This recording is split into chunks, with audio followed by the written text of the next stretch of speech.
he mowing your dirt patch? Oh, yeah, he's paying me hourly. I'm showing him how the world works. You work, you get paid, you drink. Are you drinking alcohol? I honestly don't remember. Right. Break the guy's nose. Movie time. Bill Murray and the rest of the St. Vincent cast cheer up laughs, as well as $9 million this weekend. People keep asking if I'm back.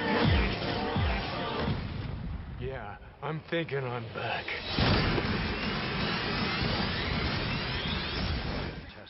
Keanu Reeves is number 2 with a bullet. John Wick takes in just over $14 million in its opening weekend. Sarah, if that's you pretending to be Debbie, then that's really messed up. I swear it's not me, all right? Hey, this is freaking me out. Let's just stop it now. I'm sorry, Liz. Just put your hand back, please. But the low-budget horror flick Ouija outspooked the competition, scaring up $20 million at the box office. Jason Gorber is a critic with twitchfilm.com and joins us, as always, in Toronto. Jason, good to see you. Hi, Scott. How are you? Good, good, good. We'll start with John Wick. Does this movie get the blue pill or the red pill? Oh God, Matrix references. Okay, this may be Keanu's best film since the Matrix. You called him Keanu. I totally called him Keanu. I'm going to tell him you said that. So Keanu's best film since the Matrix, or as I call him, Keanu. But more importantly, and we're going for the poster quote here. You ready? John Wick is wicked fun. Huh? Look, it really is a lot of fun. You got like big cars. In fact, like the crazy Mustang that he was driving is replaced by a much crappier late model Mustang, but he uses that one to beat up people, so it's kind of fun. It's a weird gangster kind of slick film. It's a surreal thing. It's got some great character actors that are joining him, people like Willem Dafoe, and it kind of comes together, and you're watching the film like, I can't believe this is actually working, but it's actually a lot of fun. And in terms of like big silly action with a little bit of darkness, a little bit of sort of noir elements, it's actually definitely worth seeing. It sort of plays like Sin City, actually, in a weird way, except without all the baggage of the look that Robert Rodriguez gives.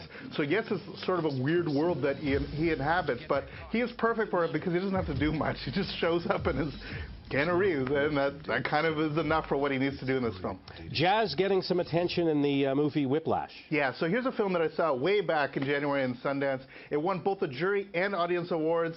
It went on and played Cannes. Everybody gushed about it in Cannes. It's won at Deauville. It played super well at TIFF. All of this to say is that this is absolutely a great film, totally worth watching. It's an incredibly intense film with J.K. Simmons playing a jazz instructor, Miles Teller really drumming along, and it plays as a really dark, insane musical. It's about ambition. It's about what you need to do to become excellent, and because of that, it's absolutely one of the extraordinary little indie films that is capturing audiences all over the world. And a dark comedy now, Birdman. Yeah, so Birdman was one of the big, St. Vincent played TIFF, Birdman didn't. This was one of the big ones that we didn't get here in Toronto. And we were all anticipating it, finally seeing it, and we saw it, and it's only okay. A lot of people really love it. It's got some extraordinary technical moments. It's got some pretty good performances. I really love Zach Galifianakis in this. And many people are looking at this as Michael Keaton's big comeback. It plays as a former superhero guy who's trying to put on a play on Broadway, and there's much to admire about it, and there's parts of the film I'm totally going along with it, and then I didn't. It just overstays its welcome. It gets too weird in parts and not weird enough in others. It's absolutely worth seeing. It's just not quite the home run I wanted it to be. Only about 30 seconds left here. The cast in this, very big cast. Yeah, you got people like Ed Norton, you got Emma Stone, you got all these people coming together on Broadway to tell this very surreal story, and it's shot like it's all one take. It's shot by Emmanuel Lubezki, who's one of the great cinematographers. So because of that, in a weird way, it feels a little bit long because you never get the cut. So look, it's absolutely worth seeing. Some people love it. I just think it's not quite as great as it could have been.